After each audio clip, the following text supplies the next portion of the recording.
káàbọ̀ sí ìkànnì amóhùnmáwòrán BGI TV. Ìròyìn eré ìdárayá ló ń dé sétí ìgbọ̀nyín ká tó mú ìròyìn eré ìdárayá náà wá sí etí ìgbọ̀nyín lẹ́kùnrẹ́rẹ́. Ṣáájú ẹ má gbàgbé láti darapọ̀ mọ́ wa lójú òpó ìkànnì abánidọ́rẹ̀ẹ́ wa Facebook gbàgede ìmọ̀ Ọ̀tàláwé Adébáyọ̀, lórí Instagram gbàgede ìmọ̀ _22, lórí YouTube bàbá gbàgede ìmọ̀ Nàìjẹ́ lórí YouTube. Àyè ṣí sílẹ̀ fún ìpolówó ọjà níkànnì amóhùnmáwòrán BGI TV. Ìròyìn eré ìdárayá náà rèé lẹ́kùnrẹ́rẹ́. Samuel Owóyẹmí lórúkọ tèmi. Ikọ̀ agbábọ́ọ̀lù Remo Stars láti orílẹ̀-èdè Nàìjíríà ni wọ́n ti já kúrò níbi ìdíje CAF Champions League lẹ́yìn tí wọ́n jẹgbà lọ́wọ́ ikọ̀ agbábọ́ọ̀lù kan láti orílẹ̀-èdè Morocco. Ikọ̀ agbábọ́ọ̀lù Remo Stars ni wọ́n kọ́kọ́ jáwé olúborí nígbà tí ikọ̀ agbábọ́ọ̀lù AS FAR wá kí wọn ní orílẹ̀-èdè Nàìjíríà níbi tí wọ́n ti gbá abala ìfẹsẹ̀wọnsẹ̀ kejì yìí. Ní ikọ̀ agbábọ́ọ̀lù AS FAR ti jáwé olúborí pẹ̀lú àmì ayò 2-0 lápapọ̀ ló fi jẹ́ àmì ayò 3-2 gẹ́gẹ́ bí wọ́n ti sọ di mímọ̀ wípé ikọ̀ agbábọ́ọ̀lù Remo Stars ni wọ́n kọ́kọ́ rí ọwọ́ mú níbi ìfẹsẹ̀wọnsẹ̀ yẹn lábala àkọ́kọ́, ṣùgbọ́n lábala ẹlẹ́ẹ̀kejì ni ikọ̀ agbábọ́ọ̀lù AS FAR jáwé olúborí láti ṣe ikọ̀ agbábọ́ọ̀lù Remo Stars légun ẹ̀yìn pẹ̀lú àmì ayò 2-0. Ní báyìí ikọ̀ agbábọ́ọ̀lù méjì láti orílẹ̀-èdè Nàìjíríà, Enugu Rangers àti Enyimba ni wọ́n kù níbi ìdíje CAF Champions League. Ẹni tí ń ṣe ààrẹ fún àjọ tó ń rí sí bọ́ọ̀lù tí wọ́n fi ọwọ́ sọ sínú àpẹẹrẹ, Musa Kida, òun ló ti sọ di mímọ̀ wípé àṣeyọrí ikọ̀ agbábọ́ọ̀lù D Tigers níbi ìdíje Olympic Games ti ọdún 2024 ló wáyé látàrí bí wọ́n ṣe fi àyè gba akọ́nimọ̀ọ́gbá Wakama láti yan àwọn agbábọ́ọ̀lù obìnrin tó fẹ́ ṣe àmúlò níbi ìdíje náà. Ikọ̀ agbábọ́ọ̀lù D Tigers ni wọ́n ṣe bẹ́ẹ̀ fi ẹgbà na ikọ̀ agbábọ́ọ̀lù Australia, Canada ní ìpele ìsọ̀rí kí wọ́n tó já kúrò ní ìpele ikọ̀ ẹlẹ́ni mẹ́rin quarter final. Kí wọ́n tó dé ìpele yìí ni wọ́n ti fi ìtàn balẹ̀ gẹ́gẹ́ bí ikọ̀ agbábọ́ọ̀lù tí ń fi ọwọ́ sọ bọ́ọ̀lù sínú apẹ̀rẹ̀ ní ilẹ̀ adúláwọ̀ tí wọn yóò kọ́kọ́ máa pèrègèdè fún ìpele náà.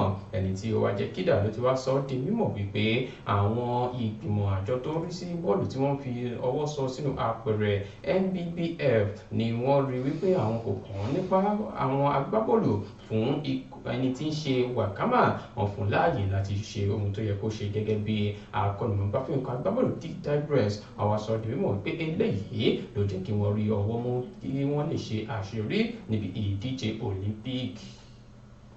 Ẹni tí ń ṣe agbábọ́ọ̀lù ọwọ́ iwájú nínú ikọ̀ agbábọ́ọ̀lù Chelsea, ọmọ orílẹ̀-èdè Senegal, Nicolas Jackson ló ti fi èsì ìsọnù padà sí ẹni tí ń ṣe agbábọ́ọ̀lù àná nínú ikọ̀ agbábọ́ọ̀lù Chelsea, John-Mikel Obi, lẹ́yìn tí wọ́n jáwé olúborí pẹ̀lú àmì ayò 6-2 ní òpin ọ̀sẹ̀. Àṣeyọrí yìí ló wáyé lẹ́yìn tí ikọ̀ agbábọ́ọ̀lù Chelsea jẹgbà lọ́wọ́ ikọ̀ agbábọ́ọ̀lù Manchester City níbi ìfẹsẹ̀wọnsẹ̀ àkọ́kọ́ ìdíje EPL.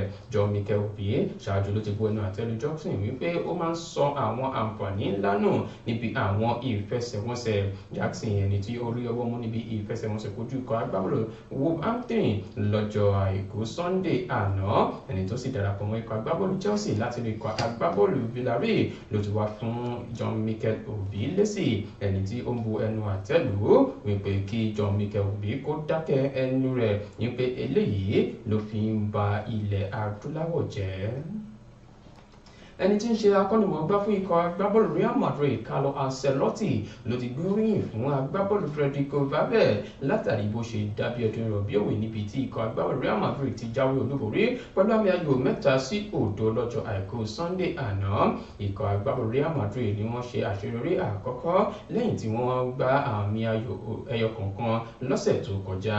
Ìrànlọ́wọ́ góòlù láti ọ̀dọ̀ àwọn agbábọ́ọ̀lù bíi Valverde, Brahim àti Endrick ló jẹ́ kí wọ́n ṣe àṣeyọrí níbi ìfẹsẹ̀wọnsẹ̀ kojú ikọ̀ agbábọ́ọ̀lù Real Valladolid lánàá ní pápá ìṣeré Santiago Bernabeu.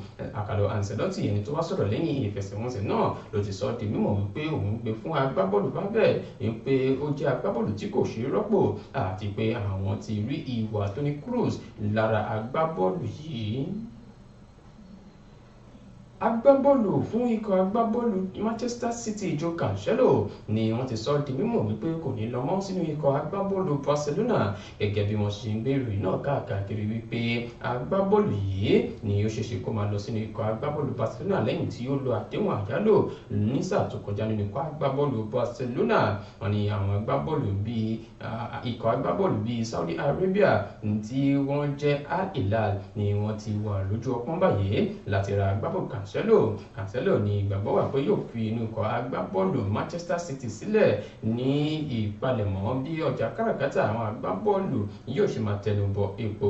Bí ẹkùn bá gbàgbé pé agbábọ́ọ̀lù yìí ni wọ́n ti rán lọ sínú ikọ̀ agbábọ́ọ̀lù Bayern Munich àti inú ikọ̀ agbábọ́ọ̀lù Barcelona pẹ̀lú àdéhùn àyálò. Agbábọ́ọ̀lù ọwọ́ iwájú fún ikọ̀ Super Eagles ti orílẹ̀-èdè Nàìjíríà tó ń gbá bọ́ọ̀lù jẹun nínú ikọ̀ agbábọ́ọ̀lù Napoli Victor Osimhen ni wọ́n ti sọ di mímọ̀ pé ikọ̀ agbábọ́ọ̀lù kan láti orílẹ̀-èdè Saudi Arabia ni wọ́n ti kó owó tí iye rẹ̀ jẹ́ €45 wá fún láti rà lọ nínú ikọ̀ agbábọ́ọ̀lù náà. Ikọ̀ agbábọ́ọ̀lù láti Saudi Arabia Al Hilal ni wọ́n fi ọ̀rọ̀ àǹfààní yìí ránṣẹ́ sí ikọ̀ agbábọ́ọ̀lù Napoli láti ra Victor Osimhen. Ìgbàgbọ́ wà pé Victor Osimhen ni ó ṣeéṣe kó kúrò nínú ikọ̀ agbábọ́ọ̀lù Napoli nígbà tí wọ́n ṣe ìpalẹ̀mọ́ bí káràkátà àwọn agbábọ́ọ̀lù yóò ṣe máa tẹnu bọ epo. Eléyìí ló tún fi ìdí rẹ̀ múlẹ̀ látàrí bí Victor Osimhen kò ṣe kópa nínú ìfẹsẹ̀wọnsẹ̀ èyí tí ikọ̀ agbábọ́ọ̀lù Napoli gbá kojú ikọ̀ agbábọ́ọ̀lù Barcelona èyí tí ó jẹ́ ògbóǹtarìgì agbábọ́ọ̀lù tí ó mọ̀ nípa tìfúntẹ̀dọ̀ àwọn agbábọ́ọ̀lù tí wọ́n rà tí wọ́n ń tà. Fabrizio Romano òun ló sọ di mímọ̀ pé ikọ̀ agbábọ́ọ̀lù Al Ahly ni wọ́n ti fi orúkọ sílẹ̀ láti ra Victor Osimhen nígbà tí wọ́n sọ di mímọ̀ sí iwájú wípé ọ̀rọ̀ ti fẹ́ ṣe bí ọ̀rọ̀ láàrin Victor Osimhen àti Al Hilal ṣùgbọ́n wọn kò tí lè sọ ibi tí ọ̀rọ̀ dé dúró báyìí. Bí ó ti mọ ọ̀rọ̀ ìfún ìròyìn eré ìdárayá láti kàn ní amóhùnmáwòrán BGI TV ká tó máa lọ ẹ má gbàgbé láti darapọ̀ mọ́ wa lójú òpó ìkànnì abánidọ́rẹ̀ẹ́ wa Facebook gbàgede ìmọ̀ Tàdáwí Adébáyọ̀, lórí Instagram gbàgede ìmọ̀_22, lórí YouTube bàbá gbàgede ìmọ̀ làǹjẹ́ lórí YouTube. Àyè ṣí sílẹ̀ fún ìpolówó ọjà níkànnì amóhùnmáwòrán BGI TV.